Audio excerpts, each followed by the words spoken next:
In the heart of the bustling city park, where seasons turned with the page of a storybook, a clever squirrel named Pip was facing a serious predicament.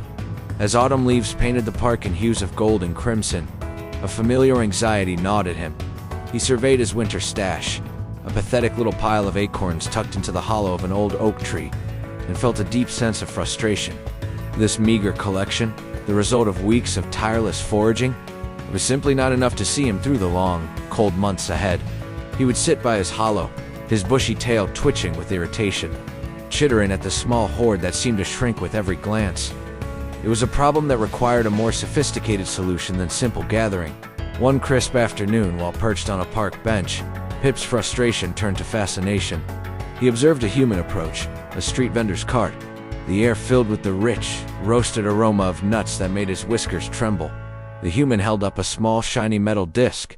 With a simple exchange, the vendor handed over a large, crinkling bag filled to the brim with more walnuts, almonds, and pecans than Pip had ever seen in one place. A brilliant idea sparked in Pip's sharp little mind. He wasn't just watching a transaction, he was witnessing a miracle. He finally understood the strange power of these round, metallic treasures that humans were so fond of.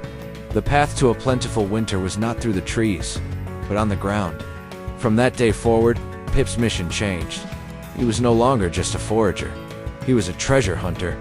With the determination of a seasoned prospector, he began his diligent search. His sharp eyes scanned the pathways, the grassy fields, and the areas beneath park benches. He learned to recognize the glint of a dropped coin from a dozen paces away. He unearthed a quarter from a pile of leaves, nudged a dime from between the cobblestones, and even bravely snatched a nickel that had rolled near a sleeping sunbather. Slowly but surely, his new collection grew.